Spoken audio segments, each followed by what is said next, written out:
Hello dear students. तो आज class 11 का सेकेंड चैप्टर हम देखने वाले हैं, ठीक है, जिसका नाम है रिलेशंस एंड फंक्शन। तो याद रखना क्लास 11 और 12 का मोस्ट टफेस्ट चैप्टर में से एक इस चैप्टर को माना जाता है, ठीक है, रिलेशंस। क्योंकि अगर आप क्लास 11 का रिलेशन एंड फंक्शन समझेंगे तभी आप क्लास 12 का रिलेशन एंड फंक्शन जो फर्स्ट चैप्टर होता है, ठीक है, उसको समझ पाएंगे। तो ये रिलेशन एंड फंक्शन क्या है इस पे देखते हैं, ठीक है। तो रिलेशन एंड फंक्शन पढ़ने से पहले यहाँ पर कोई टॉपिक आता है जिसको हम बोलते हैं Cartesian product of sets. Cartesian product of sets. तो ये क्या होता है कार्टेशियन प्रोडक्ट ऑफ सेट्स? तो इसके लिए मैं एक बार आपको एग्जांपल की हेल्प से बता दूं, ठीक है, उसके बाद देखते हैं फिर उसकी जो एनसीईआरटी डेफिनेशन है उस पर चलते हैं, ठीक है। तो अगर मैं कह दूं a is equal to 1 2 3, b is equal to 4 5 6, ठीक है। तो a क्रॉस b ये क्या होगा? देखो कार्टेशियन प्रोडक्ट ऑफ सेट भी एक क्या है, सेट है। याद रखना कार्टेशियन प्रोडक्ट ऑफ सेट भी क्या होगा, एक सेट होगा, ठीक है। तो Cartesian product a cross b अगर मैं ले रहा हूं तो ये क्या होगा, ठीक है। इसमें आपको कुछ ऑर्डर्ड पेयर मिलेंगे। चलो x कह लेते हैं, x y। कार्टेशियन प्रोडक्ट में आपको क्या मिलेगा, एक ऑर्डर्ड पेयर। देखो ऑर्डर्ड पेयर का मतलब क्या है कि एक ऑर्डर में है। ये ऑर्डर क्या होगा कि ये x बिलोंग कर रहा होगा a को और y बिलोंग कर रहा होगा b को।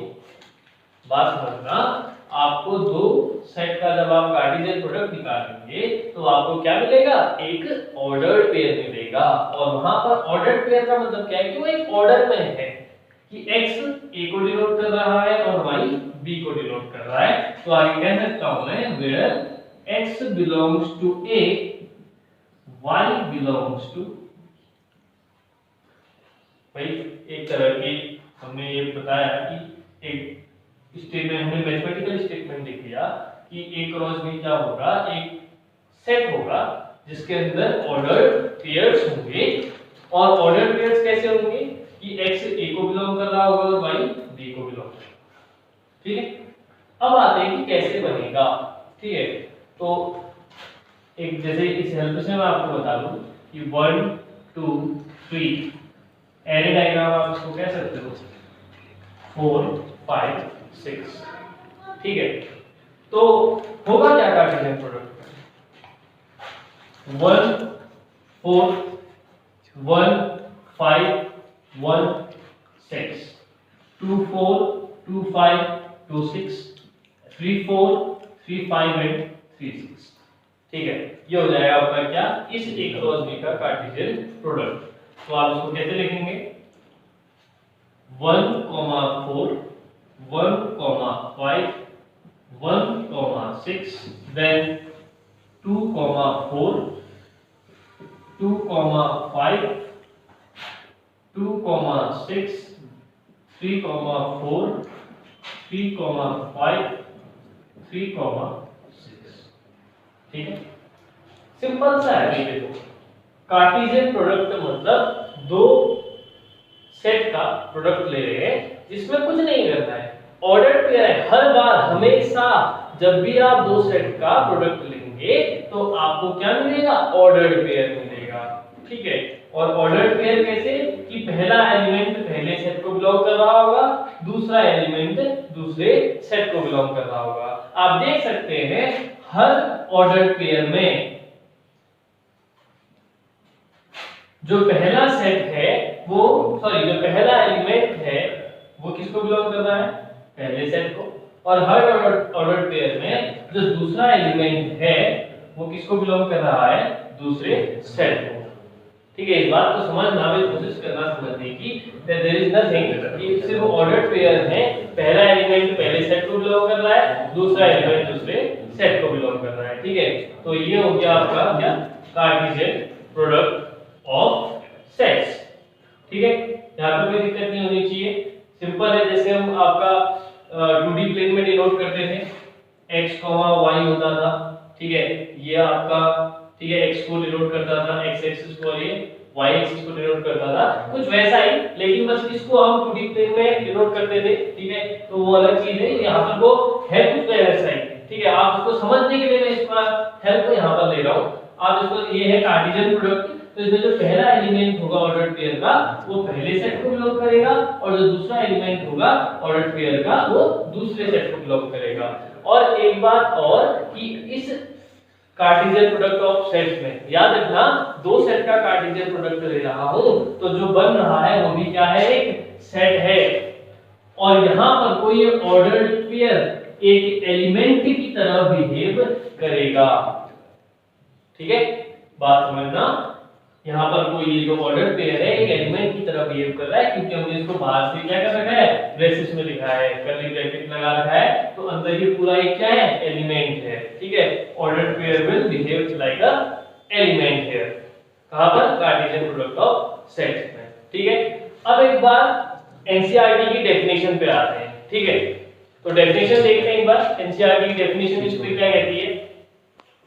तो डेफिनेशन देखते हैं, कहता है given two non empty sets. देखो यहां पर तो इस बात को समझना है, इसने कहा नॉन एम्प्टी सेट्स, अभी यहां पर जो डेफिनेशन है वो नॉन एम्प्टी सेट्स के हिसाब से बता रहा है कि क्या है, given two non empty sets P and Q, the Cartesian product P and Q is the set of all ordered pairs of elements from P and Q, that is P into Q equal to P comma Q, where P belongs to capital P and Q belongs to capital Q। तो वही बात जो मैंने अभी इससे पहले आपको बताई कि जो सेट का जब आप कार्टेशियन प्रोडक्ट लेंगे तो वहां पर कोई ऑर्डर्ड पेयर आपको मिलेगा, ठीक है।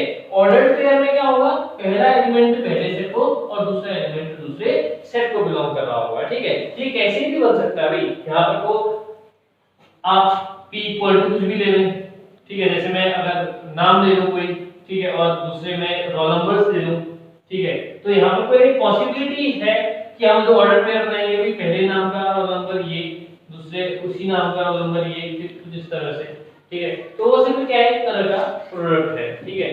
तो P into Q equal to क्या, P comma Q, where P belongs to capital P और Q belongs to capital Q, ठीक है। अब बात आती है कि अगर नल सेट हो, तो अगर P और Q दोनों क्या मिल रहे हैं आपको, नल सेट मिल रहे हैं, तो फिर क्या होगा, तो P into Q भी तब क्या होगा, नल सेट ही रहेगा, या फिर आप उसको 5 कह देंगे। अगर P और Q क्या है, नल सेट है, तो P cross Q equal to क्या मिलेगा, 5 ही मिलेगा, ठीक है। तो इसमें कुछ ऑब्जर्वेशंस देखते हैं, ठीक है।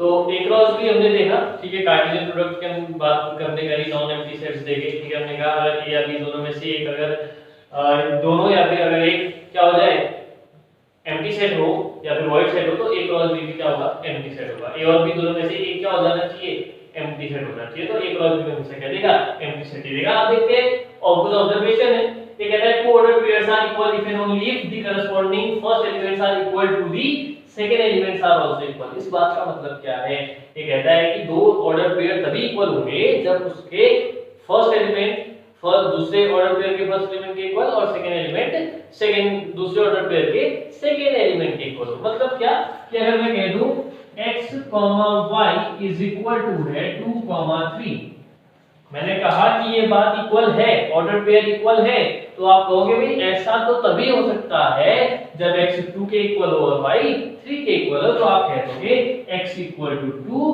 और y इक्वल टू 3, ठीक है, बात समझ आ गई होगी। Two ordered pairs are equal if and only if the first element is equal to first element and same for second one, ठीक है। अब बात करते हैं सेकंड पार्ट की, कहता है n इक्वल टू p, मतलब number of elements in A set A, p है भाई, number of elements in set B q, तो n a क्रॉस b क्या होगा, p q के इक्वल होगा। मतलब अगर n a में 2 एलिमेंट हैं, n b में 3 एलिमेंट हैं, तो n a क्रॉस b किसके इक्वल होगा, 2 into 3 6, मतलब इस कार्टेशियन प्रोडक्ट में कितने एलिमेंट आएंगे, 6 एलिमेंट आ जाएंगे, ठीक है। अगर कहता है a and b are non empty set, either a or b is infinite, then a into b is infinite। देखो बात समझो, ये कहता है कि ए और बी इन दोनों सेट में से अगर एक भी सेट इनफाइनाइट सेट होगा तो ए क्रॉस बी भी हमेशा क्या होगा, इनफाइनाइट ही होगा। क्यों होगा इस बात को समझोगे, ठीक है। इसलिए एक छोटा सा एग्जांपल ले लेते हैं कि ए क्रॉस बी क्यों इनफाइनाइट होगा, ठीक है। अगर मैं आपसे कह दूं a इज इक्वल टू है 1 2 3 अब तो सॉल्व, और b इज इक्वल टू कह दूं 2 4, ठीक है। भाई देखो एक इनफाइनाइट सेट है और एक फाइनाइट सेट है। अब मैं इसका ऑर्डर पेयर लेना शुरू करूं, a क्रॉस b का अगर मैं कार्टेशियन प्रोडक्ट लेना शुरू करूं, मैं कहूंगा 1 2 एक ऑर्डर पेयर मिलेगा 1 4, ठीक है। फिर ऐसे ही 2 2 2 4 3 2 3 4, फिर ऐसे ही तो आगे भी चलेगा 4 2 4 4 5 2 5 4, तो a क्रॉस b भी मेरे को क्या मिलेगा, इनफाइनाइट ही मिलेगा। इस बात को समझना कि a और b अगर नॉन एम्प्टी सेट है और उसमें से एक क्या है, आइदर a और b is infinite then a into b is infinite. वही बात जो एम्प्टी सेट के लिए कहा कि a और b अगर उसमें से एक भी क्या हो जाए, एम्प्टी सेट हो जाए, तो a क्रॉस b क्या देगा, एम्प्टी। वैसा ही से a और b अगर नॉन एम्प्टी सेट है और उसमें से एक क्या हो जाए, इनफाइनाइट हो जाए, तो a क्रॉस b भी हमेशा क्या देगा, इनफाइनाइट ही देगा, ठीक है। ये बात समझ आ गई। अब आते हैं इसके फोर्थ पार्ट पे, कहता है a cross a is equal to क्या, abc। तीन होंगे ना, जब आप a क्रॉस a निकालेंगे फिर उसके बाद फिर से जो भी आया उसका दोबारा से a के साथ ही कार्टेशियन प्रोडक्ट निकालेंगे, तो आपको क्या मिलेगा, abc, जहां पर को तीनों एलिमेंट सिर्फ किसको बिलोंग कर रहे होंगे, a को ही बिलोंग कर रहे होंगे, क्योंकि आपने a का a के साथ ही प्रोडक्ट लिया, फिर जो आया उसका फिर से a के साथ प्रोडक्ट लिया, मतलब जो भी ऑर्डर पेयर में एलिमेंट आ रहे होंगे वो किसको बिलोंग कर रहे होंगे, a को ही। तो वहां पर तो तीन एलिमेंट आए होंगे a b c और तीनों किसको बिलोंग करेंगे, a को। तो ये कहता है यहां पर तो ये जो a b c है इज कॉल्ड ऑर्डर्ड ट्रिपलेट, ठीक है। क्यों, क्योंकि तीन वो आएंगे, ठीक है, ऑर्डर ट्रिपलेट हो जाएंगे ना। अभी तक हम पेयर कह रहे थे, क्यों, क्योंकि वहां पर तो दो एलिमेंट आ रहे थे x y, अब यहाँ पर तो तीन आ जाएंगे और तीनों किसको बिलोंग कर रहे होंगे, सेट A को, तो आप वहां पर किसको क्या कहेंगे, ऑर्डर ट्रिपलेट। वैसे इसकी खास जरूरत आपको इस चैप्टर में नहीं मिलेगी, ठीक है, ये सिर्फ वो एक इंफॉर्मेशन दे रहा है कि ऐसा होगा, बट जब आप एक्सरसाइज बनाना शुरू करते हैं तो आपको ये सिर्फ एक क्वेश्चन में कहीं पर को दिखाई देगा, बाकी आगे की एक्सरसाइज में इसका कहीं पे कोई जिक्र नहीं किया गया है, ठीक है। तो आज के लिए इतना ही। Thank you for watching the video and if you have any queries please comment।